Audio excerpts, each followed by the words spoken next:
पकड़ाएगा।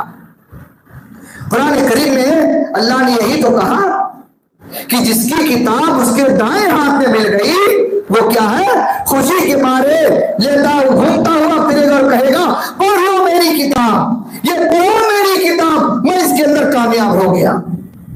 और अगर अल्लाह ताला नामे आमार बाएं हाथ में दे दिया, पीठ के पीछे से दे दिया, तो क्या हमारा हाल होगा अल्लाह ही बेहतर जानता है। मेरे भाई गौर कीजिए, हम अपने हाथों से अपनी कौन सी किताब तैयार कर रहे हैं। कहीं ऐसा तो नहीं वो किताब तैयार हो रही हो जो मिलने के बाद हमें शर्मिंदगी उठाना पड़े। कहीं ऐसा तो नहीं कि वो किताब तैयार हो रही हो कि जब हमारे सामने आए तो हम ये कहें या नहीं करी कुल तो तुराबाए, काश हम मिट्टी होते और ये देखना ही नहीं पड़ता हमें। ये आरज़ू कौन करेगा? कुफ्फार मुशरिकीन करेंगे कि काश मैं मिट्टी होता, अल्लाह के सामने हाजिर नहीं किया जाता और सवाल जवाब की नौबत ही नहीं आती। मेरे भाई गौर कीजिए जरा, अभी रमजान गुजरे 15 दिन नहीं हुए, हमारी हालत कितनी बदल गई। हम और आप ऐसा लगता है बेलगाम हो गए, आजाद हो गए। नमाज हमारी जिंदगी से गायब, कुरान करीम की तिलावत हमारी जिंदगी से गायब, जिक्र व अस्कार हमारी जिंदगी से गायब, इबादत हमारी जिंदगी से गायब, नवाफिल हमारी जिंदगी से गायब। ये सारी चीजें हमारी जिंदगी से दूर होती चली जा रही हैं। रमजान के महीने के अंदर अक्सर जगह देखा गया, सारे मसाजिद का यही हाल था। लोग जब नमाज के लिए आते हैं ना, नमाज के पहले भी और नमाज के बाद भी, नमाज से फारिग होते तो हाथ उठाते और अल्लाह ताला से दुआएं करते। लोगों को रो करके दुआएं करते हुए देखा गया है। लेकिन आज वो रोने वाले कहां गायब हो गए, वो दुआएं करने वाले कहां चले गए। कुरान करीम में अल्लाह रब्बुल आलमीन ने फरमाया, नबी कह दीजिए वइज़ा सअलका इबादी अन्नी फइन्नी करीब उजीबु दावतद दाई इज़ा दआन फलियस्तजीबू ली वलियुमिनु बी लअल्लहुम यरशुदून। अल्लाह ताला फरमाता है, ऐ नबी मेरे बंदों से कह दीजिए जो आपसे सवाल करते हैं, पूछते हैं, वइज़ा सअलका इबादी अन्नी फइन्नी करीब, बता दीजिए उनको कि मैं तो उनसे बहुत करीब हूं, बेइंतहा करीब हूं। उजीबु दावतद दाई इज़ा दआन फलियस्तजीबू ली वलियुमिनु बी लअल्लहुम यरशुदून। और जब कोई पुकारने वाला मुझे पुकारता है तो मैं उसकी पुकार को भी सुनता हूं, उसका जवाब भी देता हूं। ये कौन कह रहा है? अल्लाह रब्बुल आलमीन। कहां चले गए रमजान में पुकारने वाले, कहां चले गए रो करके दुआएं करने वाले? आखिर हमारी मस्जिदें ये वीरान क्यों हो गई? गौर कीजिए मेरे भाई, क्या अल्लाह ने सिर्फ रमजान में हमारे ऊपर इबादत फर्ज किया है कि रमजान के बाद भी इबादत हमारे ऊपर फर्ज है? लोगों को ये यकीन होता है कि रमजान में दुआ करो, अल्लाह ताला से लाखों दुआएं कबूल करता है। क्या रमजान के बाद अल्लाह ताला दुआएं नहीं कबूल करता? कुरान करीम में अल्लाह ने दूसरे मकाम पर फरमाया, नहनु अक़रबु इलैहि मिन हब्लिल वरीद। अल्लाह ने कहा, कह दो मेरे बंदों से मैं तो उनसे कितना करीब हूं, उनकी शहरत से भी ज्यादा करीब हूं। यानी ये हमारी शहरत, ये नफ्स जो दिख रही है ना, अल्लाह इससे भी ज्यादा बंदों से करीब है। रमजान के बाद भी अल्लाह को पुकार करके तो देखो, अल्लाह को बुला करके तो देखो, अल्लाह को याद करके देखो मेरे भाई। जैसे रमजान में अल्लाह ने आपके ऊपर रहमतों की बारिश किया है, इंशाअल्लाह रमजान के बाद भी अल्लाह आपके ऊपर ऐसे ही रहमतों की बारिश करेगा। अल्लाह से करीब होकर तो देखो। लेकिन आज हमें फुर्सत कहां है? हम रमजान में इबादत कर लिए, ऐसा लगता है हमने इबादत का हक अदा कर दिया, अब मजीद हमें मेहनत करने की जरूरत है। कुरान करीम में अल्लाह ने दूसरे मकाम पर क्या फरमाया, वमा खलक़तुल जिन्न वल इंसा इल्ला लियअबुदून। हमने इंसानों को और जिन्नातों को क्यों पैदा किया? अपनी इबादत के लिए। माशाअल्लाह, बहुत अच्छे। अल्लाह ने फरमाया हमने इंसानों और जिन्नातों को अपनी इबादत के लिए पैदा किया। तो क्या इबादत सिर्फ एक महीने फर्ज है? नमाज सिर्फ रमजान में फर्ज है? कुरान की तिलावत सिर्फ रमजान में करना है, दुआएं सिर्फ रमजान में करना है, सब करके फारिग हो गए। अब अगले रमजान का इंतजार कीजिए, जब अगला रमजान आएगा फिर हम नमाजी बन जाएंगे, अगला रमजान आएगा दुआएं करने वाले बन जाएंगे, अगला रमजान आएगा तो पहली से अपनी नमाज पढ़ने वाले बन जाएंगे। क्या अगले रमजान का इंतजार हो रहा है? कुरान करीम में अल्लाह ने दूसरे मकाम पर फरमाया, खासकर अल्लाह ताला अपने मोमिन बंदों को मुखातब करते हुए फरमाता है, ऐ मेरे बंदो ऐसी बात क्यों कहते हो जो करते नहीं। या अय्युहल्लज़ीना आमनू लिमा तक़ूलूना मा ला तफ़अलून। अल्लाह फरमाता है कि ऐसी बात क्यों कहते हो जो करते नहीं।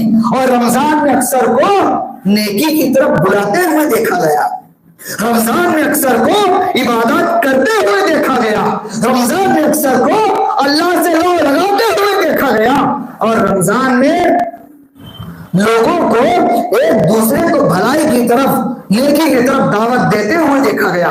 लेकिन जब रमजान खत्म ये सारी चीजें खत्म हो गई। ऐसा हरगिज नहीं होना चाहिए मेरे मोहतरम।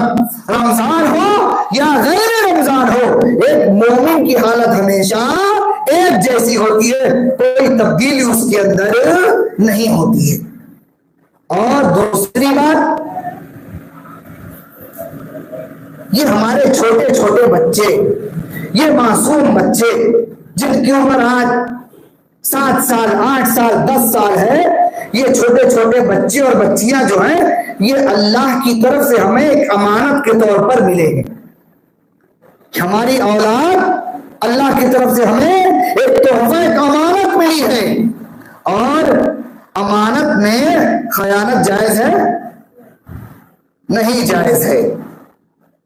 लेकिन आज अक्सर ये देखा जाता है कि माँ बाप अमानत में बड़ी जबरदस्त खयानत कर रहे हैं।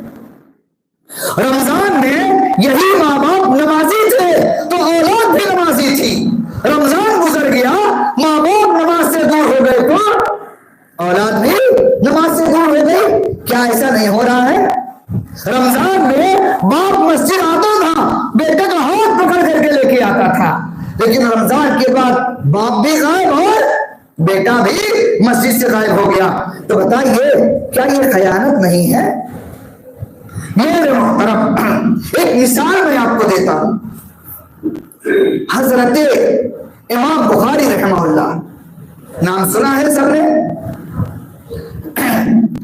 इनके वालिद मोहतरम जब इनकी पैदाइश हुई, इमाम बुखारी रहमहुल्लाह की, इनके पैदाइश के कुछ ही महीनों के बाद इनके वालिद मोहतरम का इंतकाल हो गया। अब ये यतीम हो गए, माँ की किफालत में आ गए। माँ अपने बेटे की भरपूर तरबियत करने लगी। खवातीन मौजूद है यहाँ पर, मैं खासकर खवातीन से मुखातब हूं इस मौके पर।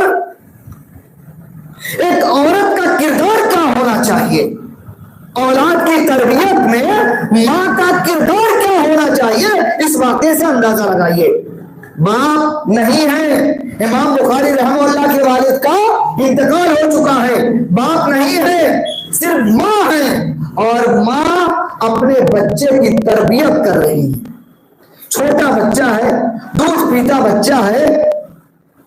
जब इमाम बुखारी रहमतुल्लाह जब बचपन में छोटे से थे, अगर वो बिस्तर पर पेशाब कर देते तो माँ उस वक्त में उनको धुला करके माँ को साफ कर दिया करती थी। आज हमारे यहाँ माहौल है, बच्चों को पेम्पर्स पहना दिया, 2 घंटे 4 घंटे की फुर्सत हो गई, अब देखने की जरूरत नहीं। पाकी आधा ईमान है। बच्चों की बचपन से ही आदत डालिए पाक को साफ रहने की। जानते हैं सहाबिया अपने बच्चों की तरबियत करती थी। जब वो छोटे बच्चे को पेशाब के लिए लेकर के जाती, जब छोटा बच्चा पेशाब कर लेता, उस वक्त भी वो बच्चे के शर्मगाह पर पानी डालकर के उसे पाक को साफ किया करती थी। यानी बचपन से एहसास दिलाते थे मेरे बच्चे बगैर पानी के पाकीज़गी हासिल नहीं होती है। ये तरबियत माँ करती है, बाप नहीं करता है। ये माँ का किरदार होना चाहिए कि माँ अपने बच्चों की इस्लामी तरबियत करे। इमाम बुखारी रहमहुल्लाह धीरे धीरे बड़े होने लगे, कुछ बड़े हुए, थोड़ा सा चलने फिरने के काबिल हुए, तो माँ ने महसूस किया कि अब इनको थोड़ी सी तालीम और तरबियत की जरूरत है। पढ़ाना शुरू किया। माँ बहुत बड़ी मुहद्दिसा थी, इमाम बुखारी रहमहुल्लाह की वालिदा बहुत बड़ी मुहद्दिसा थी। बच्चे को पढ़ाना शुरू किया। कुछ अरसा गुजरा, वालिदा को एहसास हुआ कि मेरे बच्चे की निगाह बड़ी कमजोर है, मेरा बच्चा बड़ी मुश्किल से कोई चीज देख पाता है। यानी आंख की जो रोशनी थी वो नाक के बराबर थी, कुछ नजर नहीं, बड़ी मुश्किल से कोई चीज नजर आती थी। माँ को बड़ी हैरत हुई, बड़ी परेशान हुई, दवा इलाज कराया, लेकिन कोई फायदा नहीं हुआ। लेकिन माँ होती है, बच्चे की हालत देख करके तड़प जाती है।